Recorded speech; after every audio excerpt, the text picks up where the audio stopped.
Bonsoir, bienvenue sur la Voix de Morgane. J'espère que vous allez bien.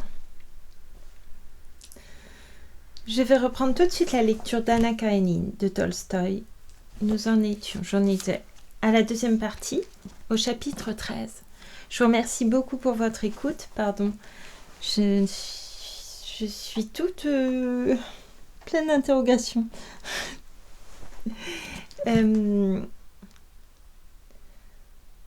Merci pour votre écoute. Et à tout à l'heure après la lecture. Chapitre 13. Pour la première fois, Lévin ne mit pas sa pelisse, mais vêtu d'un cafetan de drap et chaussé de grandes bottes, il partit pour une tournée d'inspection, enjambant les ruisseaux que le soleil rendait éblouissants, et posant le pied tantôt sur un débris de glace, tantôt dans une boue épaisse. Le printemps, c'est l'époque des projets et des plans.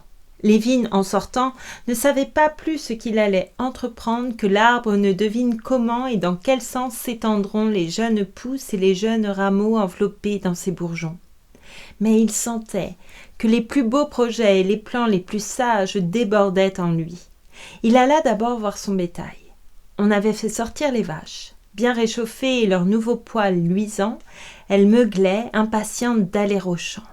Lévin, qui les connaissait toutes dans les moindres détails, prit plaisir à les voir et donna l'ordre de les mener au pâturage et de mettre à l'air les veaux.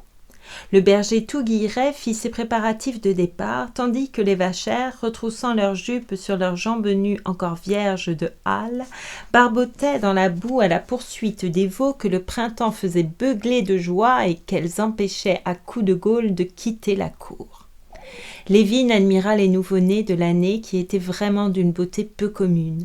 Les plus âgés avaient déjà la taille d'une vache ordinaire et la fille de la paonne atteignait, à 3 mois, la grandeur des génisses d'1 an. Il ordonna d'apporter les auges et les râteliers portatifs. Mais ces ustensiles, dont on ne s'était pas servi depuis l'automne, se trouvèrent en mauvais état. Lévin fit quérir le charpentier qui devait être occupé à mettre au point la machine à battre. On ne le retrouva point. Il réparait les herses qui auraient dû l'être depuis le carnaval. Lévin ne cacha point son dépit. Toujours cet éternel laisser-aller, contre lequel il luttait en vain depuis si longtemps. Les râteliers ainsi qu'il l'apprit avaient été remisés pendant l'hiver dans l'écurie des domestiques, où, étant de construction légère, ils s'étaient vite brisés. Quant aux instruments aratoires, que 3 charpentiers engagés expressément auraient dû remettre en état au cours de l'hiver, rien n'avait été fait. On réparait les herses au moment même où l'on allait en avoir besoin. Lévin manda le régisseur, puis, impatienté, se mit lui-même à sa recherche. Il le rencontra qui s'en venait de la grange, vêtu d'un cafetan court garni d'astrakan, brisant une paille entre ses doigts et rayonnant comme l'univers entier ce jour-là. « Pourquoi le charpentier n'est-il pas à la machine ? Je voulais justement vous prévenir hier. Il faut réparer les herses, voilà bientôt le moment de labourer. Qu'avez-vous donc fait pendant l'hiver ? Mais quel besoin avez-vous du charpentier ? Où sont les râteliers portatifs ? J'ai donné l'ordre de les sortir. Que voulez-vous qu'on fasse avec ce monde-là ? Répondit le régisseur en faisant un geste de désespoir. Ce n'est pas avec ce monde-là, mais avec le régisseur qu'il n'y a rien à faire. Je me demande à quoi vous m'êtes utile, répliqua Lévin en s'échauffant. Mais, se souvenant à temps que les cris n'y feraient rien, il s'arrêta et se contenta de soupirer. Eh bien, reprit-il après un moment de silence, peut-on commencer les semailles ? Demain ou après-demain, on pourra s'y mettre derrière Tourquino. Et le trèfle ? J'ai envoyé Vassili et Mishka le semer, mais je ne sais pas s'ils y parviendront. Le sol est encore bien détrempé. Sur combien d'hectares ? 6. Pourquoi pas sur les 20 ? S'écria Lévin, dont cette nouvelle accrut le dépit. En effet, sa propre expérience avait confirmé la justesse de la théorie suivant laquelle le trèfle, pour être beau, doit se semer aussitôt que possible, presque sur la neige, et il ne pouvait jamais se faire obéir. Nous manquons de bras, que voulez-vous qu'on fasse avec ce monde-là ? Il y en a 3 qui ne sont pas venus, et puis Simon, vous auriez dû prendre ceux qui déchargent la paille. C'est ce que j'ai fait. Où sont-ils donc tous ? Il y en a 5 qui font de la compote, le régisseur voulait dire du compost, 4 autres qui remuent l'avoine, pourvu qu'elle n'échauffe pas Constantin Dmitrievitch. Lévin comprit aussitôt ce que signifiait ce pourvu que. L'avoine anglaise, réservée pour les semences, avait déjà échauffé. On avait une fois de plus enfreint ses ordres. Ne vous avais-je pas dit pendant le carême qu'il fallait l'aérer au moyen de cheminées, s'écria-t-il. Ne vous inquiétez pas, tout se fera en temps voulu. Lévin ne répondit que par un geste de courroux et alla tout droit à la grange examiner l'avoine. Par bonheur, elle n'était point encore gâtée, mais les ouvriers la remuaient à la pelle au lieu de la descendre simplement d'un étage à l'autre. Quand il eut donné des ordres en conséquence et envoyé 2 ouvriers au trèfle, Lévin se sentit plus calme. Il faisait vraiment trop beau pour se mettre en colère. Il se dirigea vers l'écurie. « Ignace !» cria-t-il à son cocher qui, les manches retroussées, lavait la calèche près du puits. « Selle-moi un cheval. »« Lequel ?»« Va pour Spatule. À vos ordres. » Tandis qu'on sellait son cheval, Lévin, voyant le régisseur tourner et virer aux alentours, lui rendit ses bonnes grâces et s'entretint avec lui des prochains travaux. Il fallait charrier le fumier le plus tôt possible, de façon à terminer ce travail avant le premier fauchage. Labourer à la charrue la partie la plus éloignée du domaine et la laisser momentanément en jachère, puis faire les foins à son compte et non point de moitié avec les paysans. Le régisseur écoutait attentivement. Il faisait effort pour approuver les projets du maître, mais il avait cette physionomie découragée et abattue que Lévin ne lui connaissait que trop. Tout cela est bel et bien, semblait-il dire, mais l'homme propose et Dieu dispose. Rien ne contrariait tant Lévin que cet air navré, commun, hélas, à tous les régisseurs qu'il avait eus à son service. Il avait pris le parti de ne plus se fâcher, mais n'en luttait pas moins avec une ardeur toujours nouvelle contre cette force élémentaire qui lui barrait sans cesse le chemin et à laquelle il avait donné le nom de « Dieu dispose ». « Encore faut-il qu'on ait le temps, Constantin Dimitritch, proféra enfin le régisseur. Pourquoi ne l'auriez-vous pas ? Il nous faut louer 15 ouvriers de plus et on n'en trouve pas. Il en est bien venu aujourd'hui, mais il demande 70 roubles pour l'été. » Lévin se tut. Toujours cette même force ennemie. Il savait qu'en dépit de tous les efforts, on ne pouvait jamais engager au prix normal plus de 37 à 38 ouvriers. On arrivait parfois jusqu'à 40, mais jamais au-delà. Il se résolut pourtant à lutter encore. Envoyez à Souris, à Tchefirovka. S'il ne vient pas d'ouvriers, il faut en faire chercher. Pour ce qui est d'envoyer, ça peut toujours se faire, dit Vassili Fiodorovitch d'un ton accablé. À propos, je dois vous dire que les chevaux sont bien faibles. Nous en rachèterons. Mais je sais, ajouta-t-il en riant, que vous ferez toujours aussi peu et aussi mal que possible. Je vous préviens que cette année, je ne vous laisserai pas agir à votre guise, je surveillerai tout moi-même. Ne dirait-on pas que vous dormez trop ? Tant mieux d'ailleurs. On travaille plus gaiement sous l'œil du maître. Alors, vous dites qu'on sème le trèfle de l'autre côté du Val au boulot ? Je vais aller voir, reprit Lévin en enfourchant le petit cheval Isabelle que lui amenait le cocher. Vous ne passerez pas les ruisseaux, Constantin Dimitritch, cria le cocher. Eh bien, je prendrai par le bois. D'un pas fringant, le bon petit cheval, qui dans sa joie de quitter l'écurie tirait sur la bride et reniflait toutes les flaques d'eau, emporta son maître hors de la cour boueuse. L'impression joyeuse que Lévin avait éprouvée à la basse-cour ne fit qu'augmenter lorsque, bercé par l'amble de la brave bête, il se trouva en pleine campagne. En traversant son bois, il aspirait à longs traits l'air d'une tiédeur humide, car la neige s'y attardait en écharpe poreuse, et il se réjouissait de voir la mousse renaître sur chaque tronc d'arbre et sur chaque branche les bourgeons prêts à s'épanouir. Au sortir du bois, l'étendue des champs s'allongea devant lui semblable à un immense tapis de velours vert, sur lequel tranchait, de ci, de là, la tache blanche d'un lambeau de neige. Sans s'offusquer de voir un cheval de paysan et son poulain piétiner les jeunes pousses, il les fit chasser par un villageois qui passait. Il prit avec la même douceur la réponse à la fois niaise et narquoise du paysan auquel il demandait « Eh bien, Hypatie, sèmerons-nous bientôt ? S'agirait d'abord de labourer, Constantin Dimitritch. » Plus il avançait, plus il sentait croître sa bonne humeur, plus il formait de projets qui lui semblaient se surpasser les uns les autres en sagesse. Séparer les champs par des haies d'osier tournées du côté du midi pour que la neige ne s'y amoncelât point, diviser les terres labourables en 9 parcelles dont 6 seraient fumées et 3 gardées en réserve pour la culture potagère, construire une étable dans la partie la plus éloignée du domaine, y creuser une mare et utiliser l'engrais au moyen de parcs portatifs. arrivèrent ainsi à cultiver 300 hectares de froment, 100 de pommes de terre et 150 de fourrage sans épuiser la terre. Tout en rêvant de la sorte, Lévin dirigeait son cheval le long des bordures pour ne pas piétiner ses blés. Il arriva enfin à l'endroit où l'on semait le trèfle. La charrette était arrêtée dans un champ de froment où les roues avaient creusé des ornières et que le cheval foulait au pied. Elle contenait un mélange de terre et de semences que le froid ou le long séjour en magasin avait réduit à l'état de motte, sans qu'on eût pris soin de le cribler.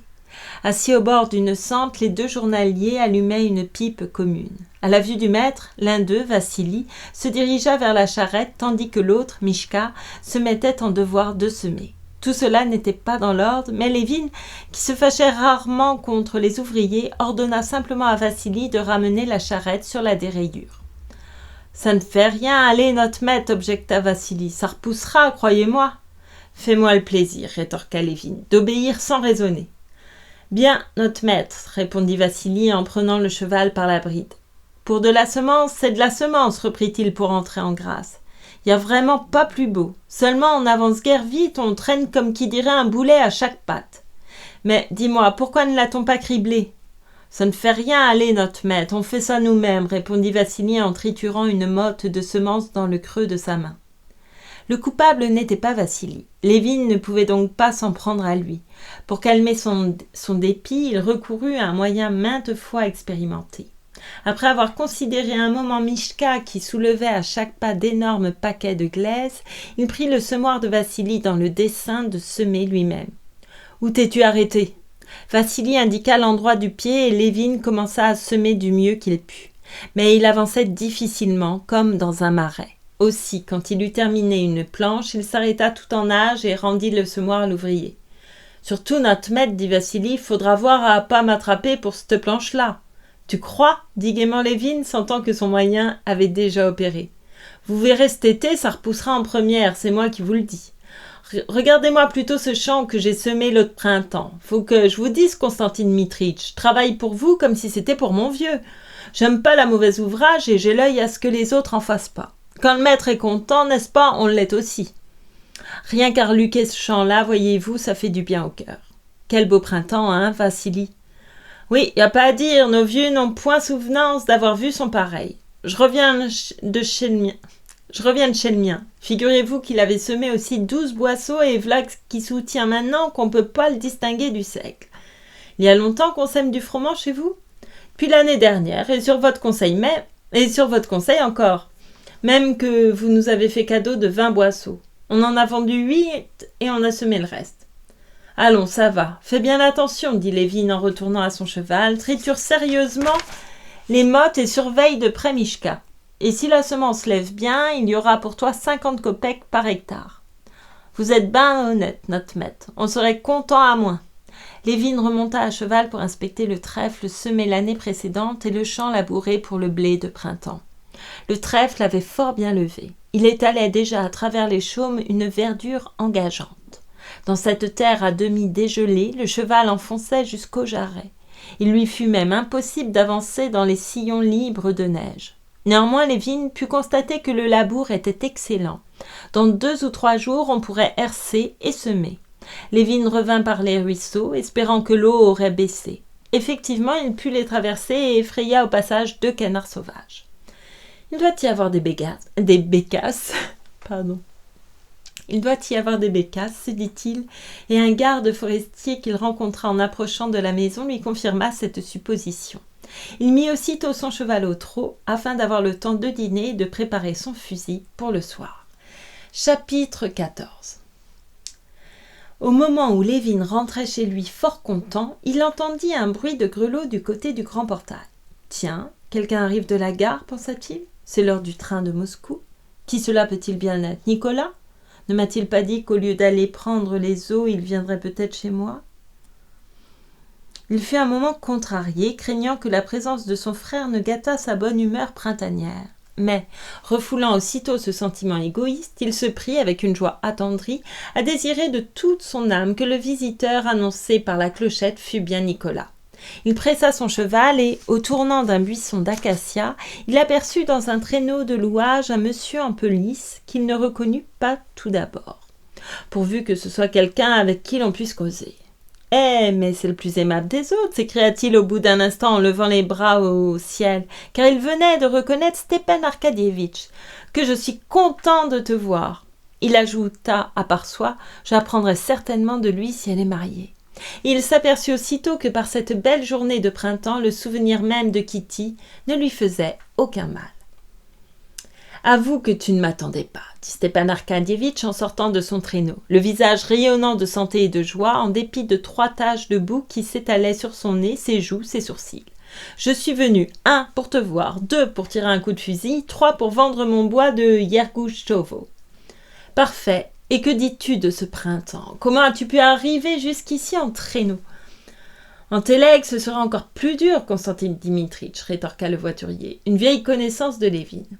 « Eh bien, je suis très, très heureux de te voir, reprit celui-ci en souriant d'un bon sourire enfantin. Il mena son hôte dans la chambre d'amis, où furent incontinent apportés les bagages, à savoir un sac de voyage, un fusil dans sa gaine et un étui à cigares. Laissant alors Stepan Arkadievitch à sa toilette, il voulut descendre au bureau pour faire part au régisseur de ses remarques sur les trèfles et les labours. Mais Agathe Mikhailovna, qui avait à cœur le bon renom du logis, l'arrêta dans l'antichambre et lui demanda ses instructions au sujet du dîner. « Faites comme vous voudrez, mais dépêchez-vous, » répondit-il en gagnant le bureau. Quand il en revint, Oblonsky, lavé, peigné, radieux, sortait de sa chambre. Ils montèrent ensemble au premier.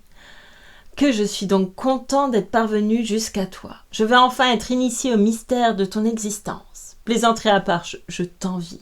Quelle charmante demeure, comme tout y est clair et gai, » déclara Stepan Arkadievitch, oubliant que le printemps ne dure pas toujours et que l'année compte aussi des jours sombres. « Et ta vieille bonne vaut le voyage. Je préférerais peut-être une jolie soubrette, mais la bonne vieille cadre bien avec ton style sévère et monastique. » Entre autres nouvelles intéressantes, Stepan Arkadievitch prévint Lévin que Serge Ivanovitch avait l'intention de venir le voir au cours de l'été. Il ne souffla mot ni de Kitty ni des Tcherbatsky et se contenta de transmettre les amitiés de sa femme.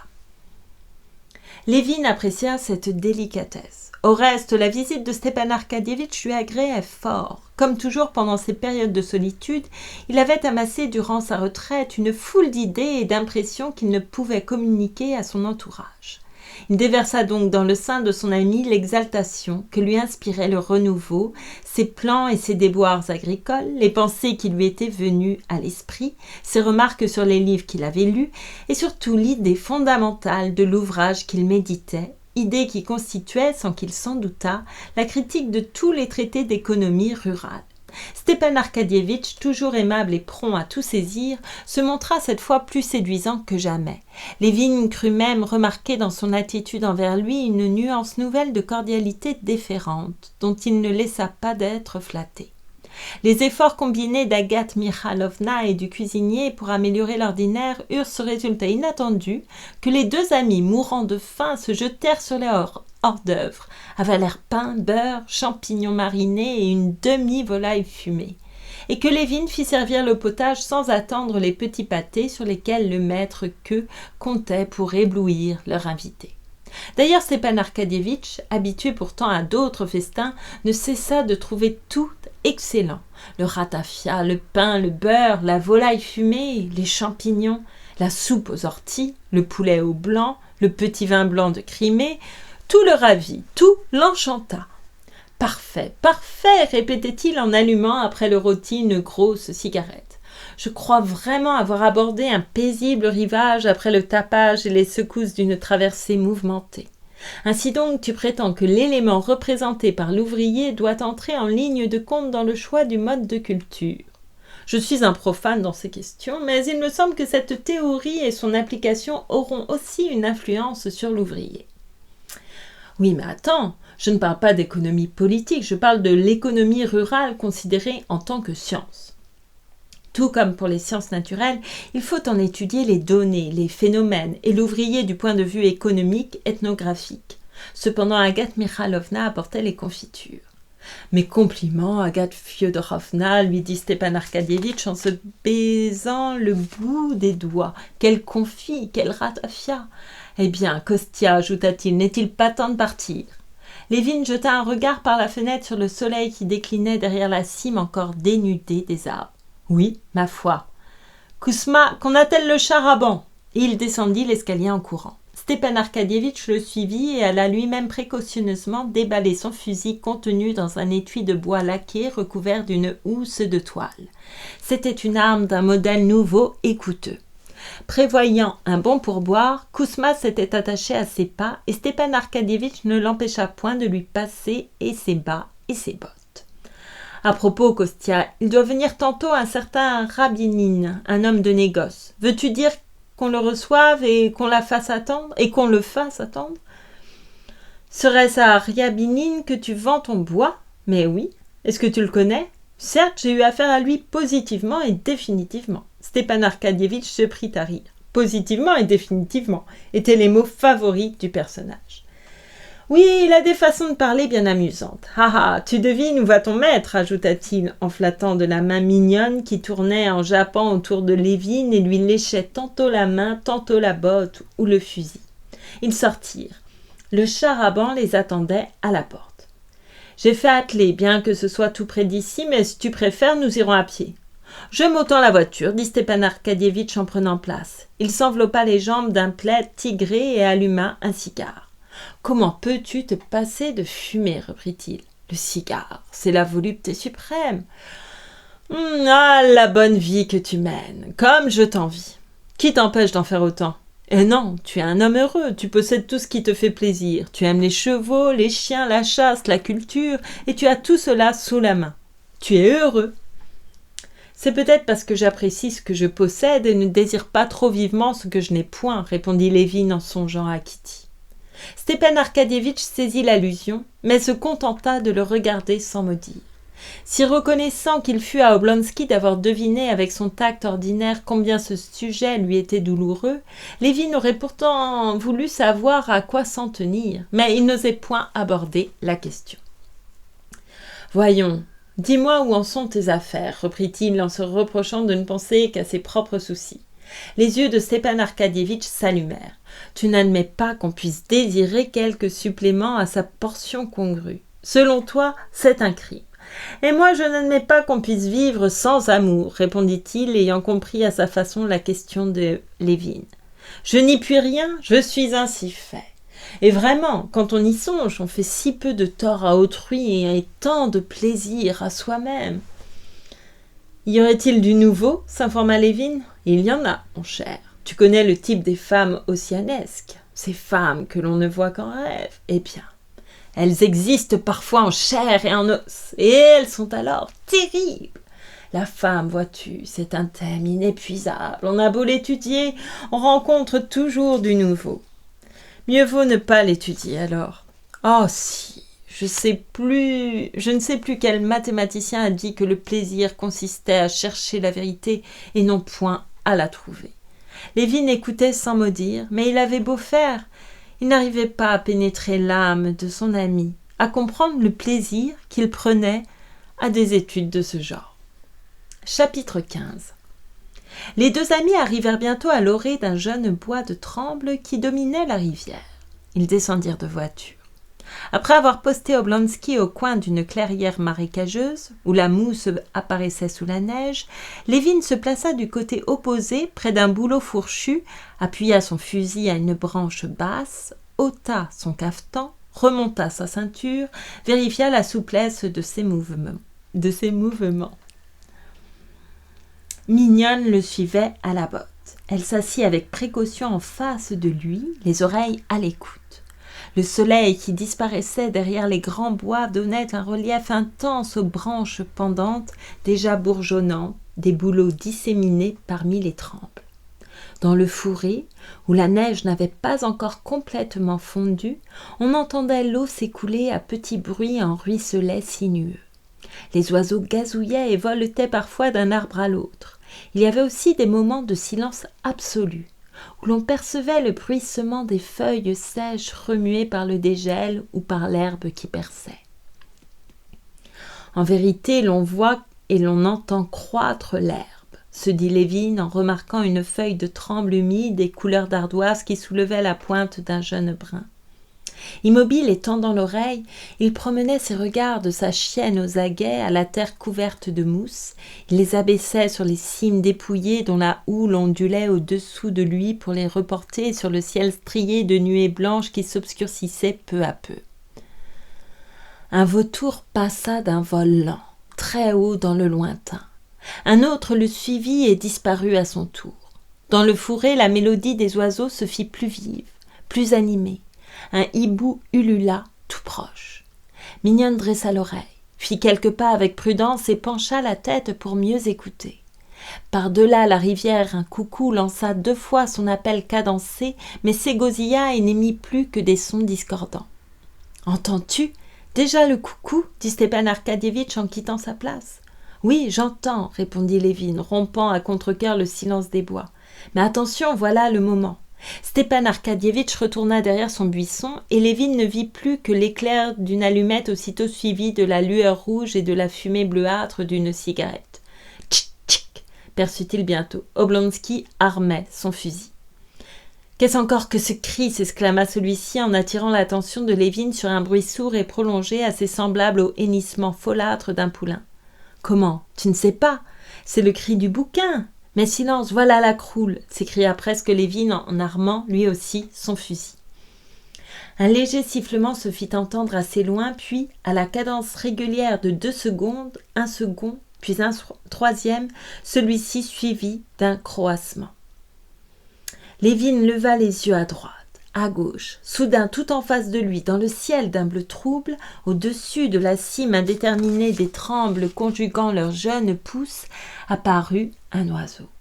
Un son aigu, assez semblable à celui d'une étoffe que l'on déchire, lui résonna à l'oreille. Il distinguait déjà le col et le long bec de la bécasse. Mais à peine l'eut-il visé qu'un éclair rouge s'éleva du buisson où se tenait Oblonsky. L'oiseau descendit comme une flèche pour faire aussitôt un crochet en hauteur. Un second éclair brilla, un coup retentit, et la bête, cherchant à se rattraper, battit en vain de l'aile, s'immobilisa un instant et chut lourdement à terre. « Manqué » cria Stepan Arcadievitch que la fumée aveuglait. « La voilà » répondit Lévin en montrant Mignonne qui, une oreille dressée, agitant gaiement le bout de sa queue duveteuse, esquissant une sorte de sourire, rapportait lentement, comme pour faire durer le plaisir, le gibier à son maître. « Tous mes compliments » reprit-il, refoulant un certain sentiment d'envie.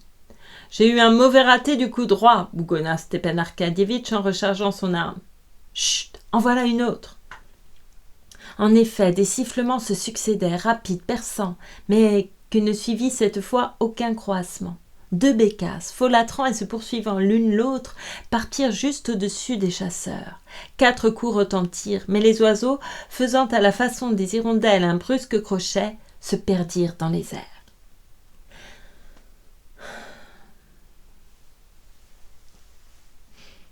La chasse fut excellente. Stepan Arcadievitch tua encore 2 oiseaux et Lévin 2 autres, dont l'un ne se retrouva pas. La nuit venait. Très bas du côté du couchant, Vénus aux doux éclats d'argent montait entre les bouleaux, tandis que miroitait, haut vers le levant, le feu rouge du sombre Arcturus. Certaines étoiles de la grande ours brillaient par intervalles au-dessus de Lévin. La croule semblait terminée, mais il résolut d'attendre que Vénus ait dépassé la branche d'un bouleau au-dessous de laquelle il l'apercevait et que la grande ours fût complètement visible. Mais l'étoile avait dépassé la branche et le char de la grande ours se montrait tout entier, qui l'attendait encore. « N'est-il pas temps de rentrer » demanda Stepan Arcadievitch. Tout était silencieux dans la forêt. Aucun oiseau n'y bougeait. « Attendons encore » répondit Lévin. « Comme tu voudras. » Ils étaient à ce moment à 15 pas l'un de l'autre. « Stiva » s'écria soudain Lévin. « Tu ne m'as pas dit si ta belle-sœur est mariée ou si le mariage va se faire. » Il se sentait si ferme, si calme, qu'aucune réponse, croyait-il, ne pouvait l'émouvoir. Mais il ne s'attendait pas à celle qu'allait lui faire Stepan Arcadievitch. « Elle n'est pas mariée et n'a jamais songé au mariage. Elle est très malade et les médecins l'ont envoyée à l'étranger. On craint même pour sa vie. »« Que dis-tu là » s'exclama Lévin. « Malade ? Mais qu'a-t-elle et comment ?» Cependant, Mignonne, l'oreille à l'écoute, scrutait le ciel et leur jetait des regards de reproche. « Ils ont bien choisi leur temps pour jaser, songeait-elle. En voilà une qui vient. Oui, la voilà, ils vont la rater. » Au même instant, un sifflement aigu fouetta les oreilles de nos chasseurs. Tous deux saisirent en même temps leurs fusils. Les deux éclairs, les deux coups se confondirent. La bécasse, qui volait très haut, battit de l'aile et tomba dans la cépée en brisant les jeunes pousses. « Nous l'avons de moitié !» s'écria Lévin, courant avec Mignonne à la recherche du gibier. « Qu'est-ce donc qui m'a fait tant de peine tout à l'heure ?» se demanda-t-il. « Ah oui, Kitty est malade. C'est dommage, mais qui puis-je ?»« Ah, ma belle, tu l'as !» reprit-il à haute voix en enlevant de la gueule de Mignonne l'oiseau tout chaud pour se mettre dans son carnier presque plein. « Je l'ai trouvé, Stiva !» cria-t-il joyeusement. Chapitre 16. En rentrant, Lévin posa force questions sur la maladie de Kitty et les projets des Tcherbatsky. Sans qu'il osât se l'avouer, les détails que lui donna son ami lui firent un secret plaisir. Il lui restait encore un espoir et surtout, il n'était point fâché que celle qui l'avait tant fait souffrir souffrit à son tour. Mais quand Oblonsky remonta aux causes de la maladie de Kitty et prononça le nom de Vronsky, Lévin l'interrompit. « Je n'ai pas le droit d'être initié à des secrets de famille qui, pour parler franc, ne m'intéressent nullement. » Stepan Arkadievitch esquissa un sourire. Il venait de surprendre sur les traits de Lévin ce brusque passage de la gaieté à la tristesse qu'il ne lui connaissait que trop. « As-tu conclu avec Ryabinin pour ton bois ?» demanda Lévin. « Oui, il m'offre un très bon prix. 38 000 roubles, dont 8 d'avance et les 30 autres échelonnés sur 6 ans. Cette affaire m'a causé beaucoup de soucis. Personne ne m'a offert davantage. »« Tu lui donnes ton bois pour rien ?» proféra Lévin d'un air sombre. « Comment ça, pour rien ? Comment cela, pour rien ?» répliqua Stepan Arkadievitch avec un sourire amusé, car il savait que Lévin serait maintenant mécontent de tout. « Ton bois vaut pour le moins 500 roubles l'hectare, trancha Lévin. « Ah, ces agriculteurs, plaisanta Stepan Arkadievitch, vous accablez toujours de votre mépris les pauvres citadins que nous sommes, mais quand il s'agit de conclure une affaire, nous nous en tirons mieux que vous. Crois-moi, j'ai tout calculé. Le bois est vendu dans d'excellentes conditions et je ne crains qu'une chose, c'est que l'acheteur ne se dédise. Il n'y a guère de bois d'œuvre, reprit-il en soulignant le mot, croyant réduire à néant par ce terme technique tous les doutes de Lévin. C'est presque tout bois de chauffage. Et il y en aura à peine 300 stères par hectare. Or, il me donne 200 roubles l'hectare. Lévin eut un sourire de dédain. Voilà bien, songea-t-il, le genre de ces messieurs de la ville qui, pour une ou deux fois en 10 ans qu'ils viennent à la campagne, et pour 2 ou 3 mots de terroir qu'ils ont pu attraper et qu'ils emploient à tort et à travers, s'imaginent pouvoir nous en remontrer. Le pauvre garçon parle de choses dont il ignore le premier mot. Je ne me permets pas de te faire la leçon quand il s'agit des paperasses de ton administration, rétorqua-t-il. Et le cas échéant, je te demanderai conseil. Mais toi, tu t'imagines connaître à fond ces affaires de bois. Elles sont pourtant bien compliquées, je t'assure. As-tu compté tes arbres ? Comment cela, compter mes arbres ? Objecta en riant Stepan Arkadievitch, qui voulait à tout prix faire renaître la bonne humeur de son ami. Compter les sables de la mer, les rayons des planètes, qu'un génie y parvienne s'il le peut. Je te réponds que le génie de Ryabinin y parvient. Il n'y a pas de négociant qui achète sans compter, à moins qu'on ne lui donne le bois pour rien, comme tu le fais. Je le connais, ton bois, j'y chasse tous les ans.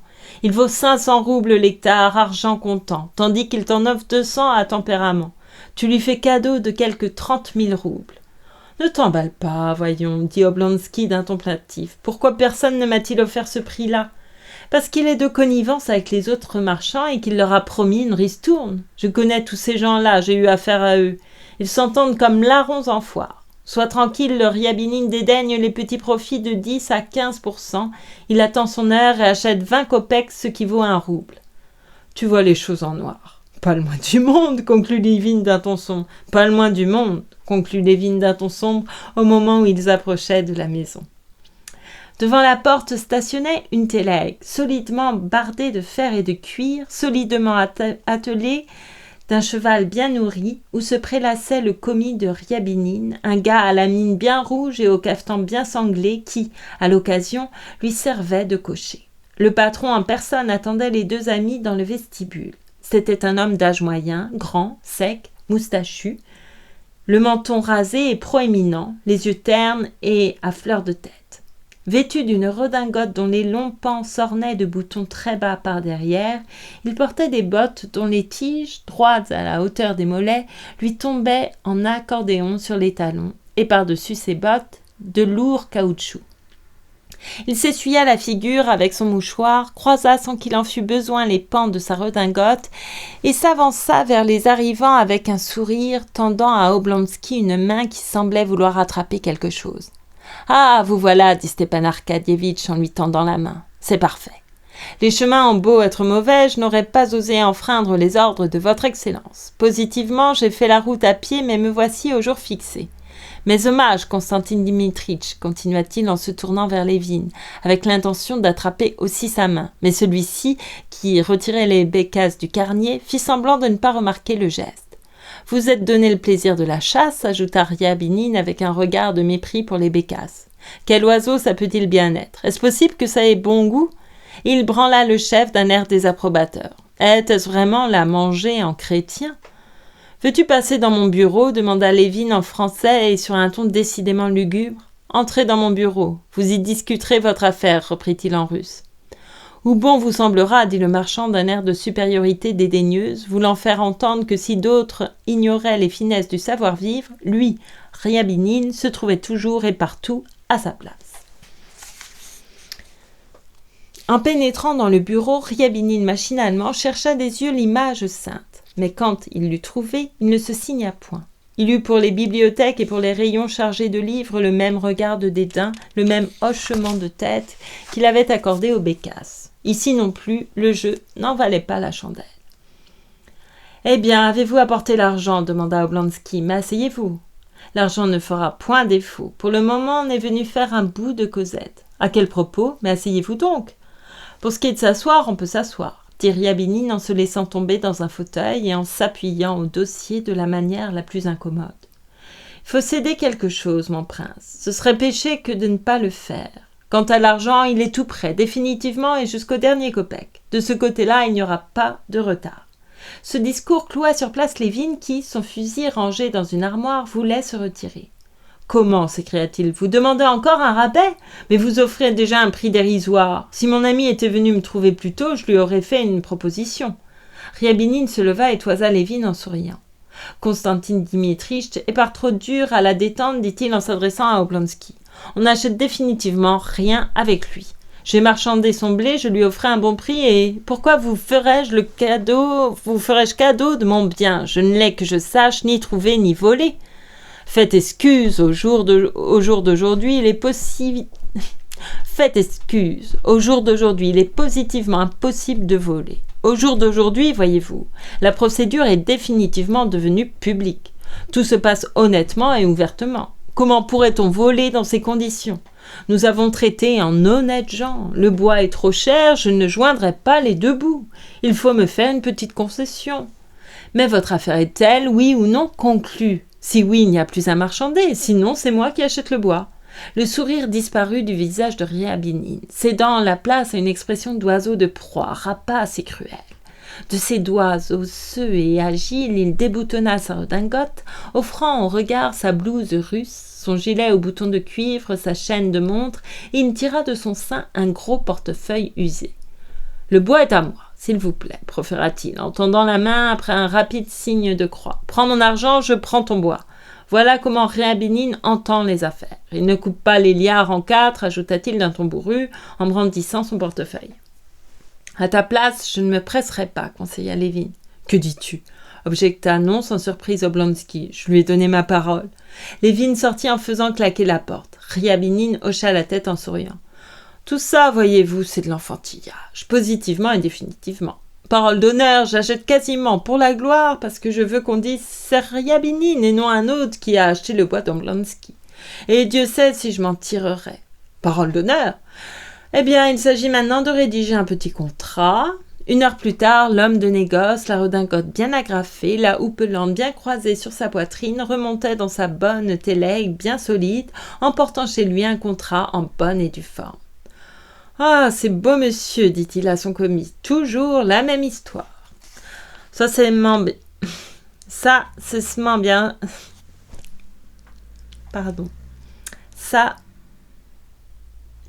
Cessement, bien sûr, répondit le commis, en lui cédant les rênes pour accrocher le tablier de cuir de la voiture. Et par rapport à l'achat, Mikhail Ignatchitch, hé hé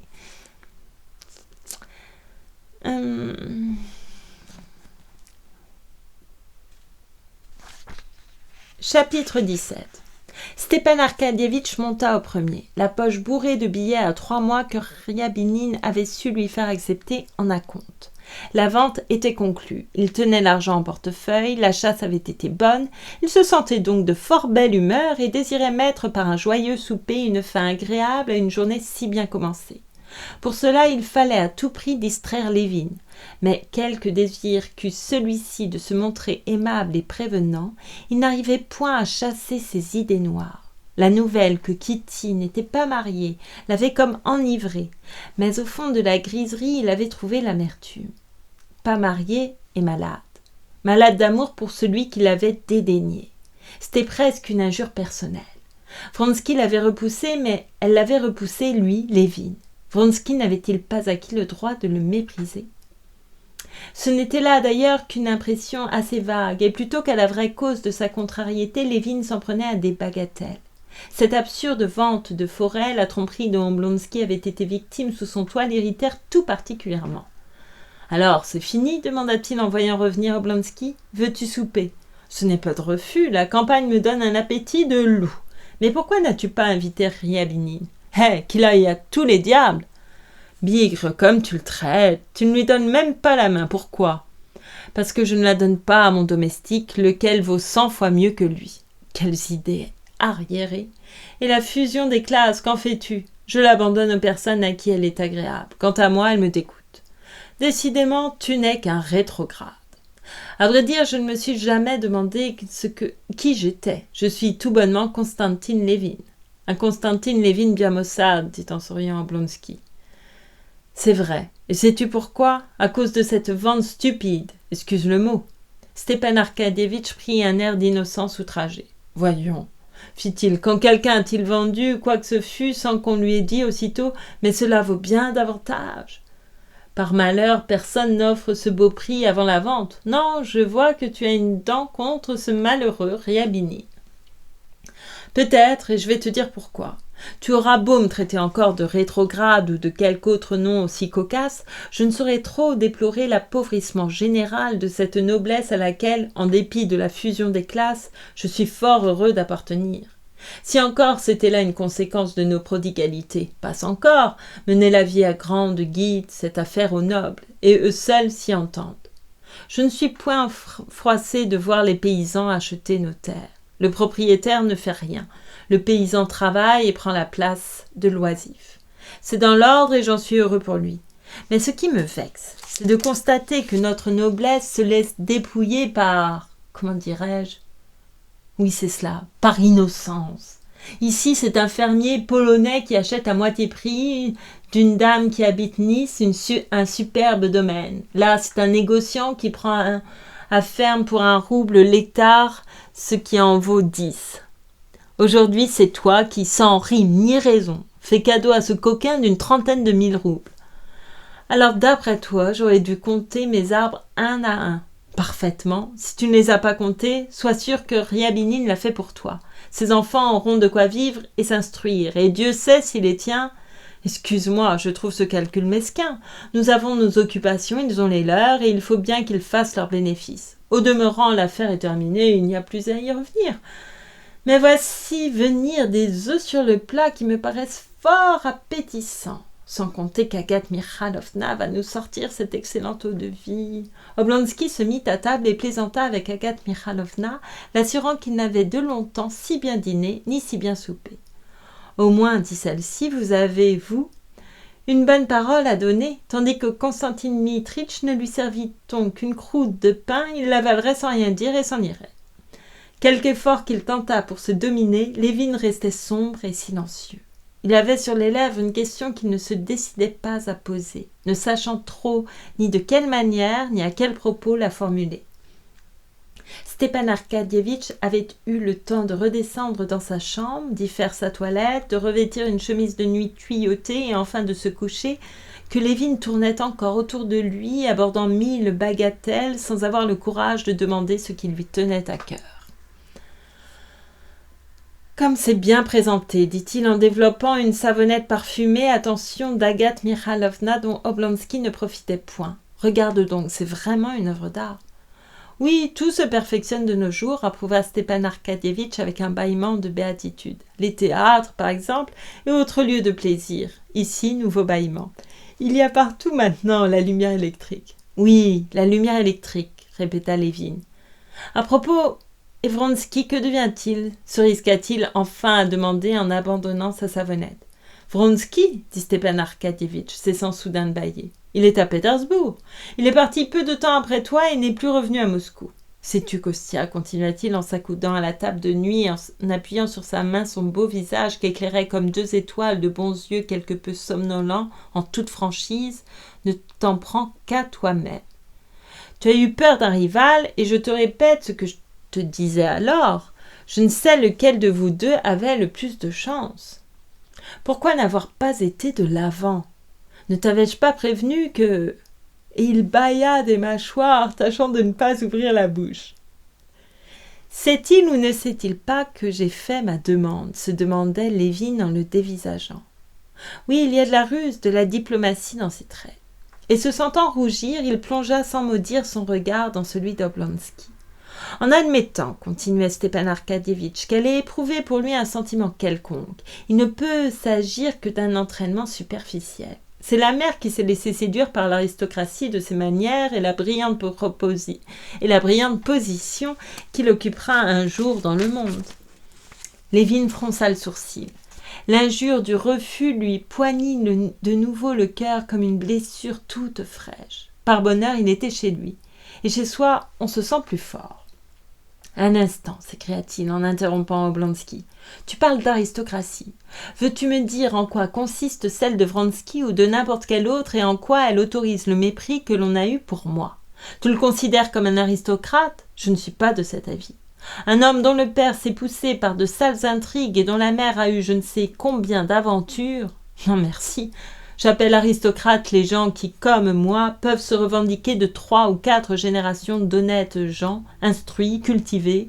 Je ne parle pas des dons de l'esprit, c'est une autre affaire, qui, n'ayant jamais eu besoin de personne, ne se sont jamais abaissés devant qui que ce soit. Tels furent mon père et mon grand-père, et je connais beaucoup de familles semblables.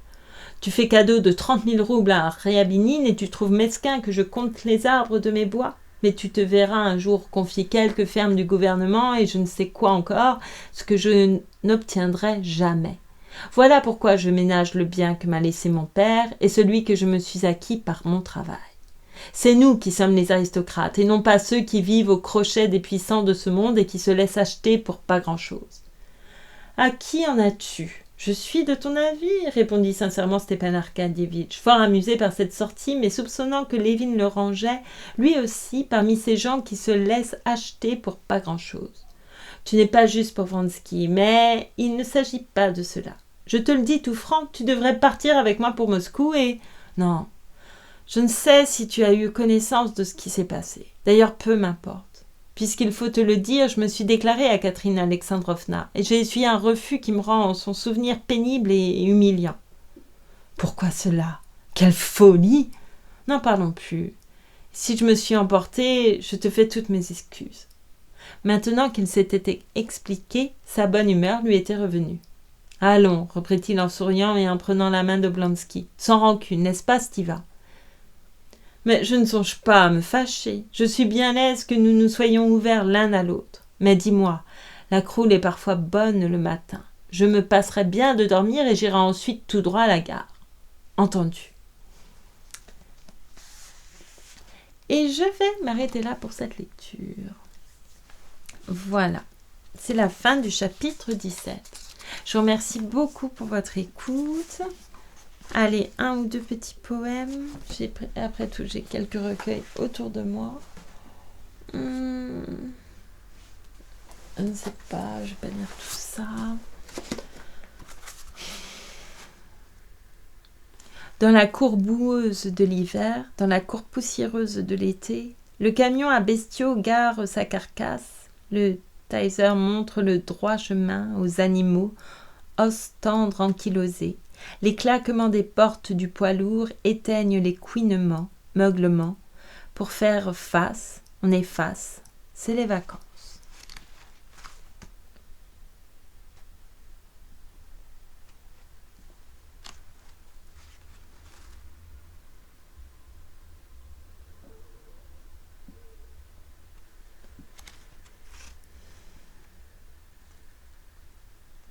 Si les enfants sont bosseurs, certaines exploitations familiales font des exploits. Mon corps de ferme, Aurélie Olivier. Oh, ça va. Oui, voilà.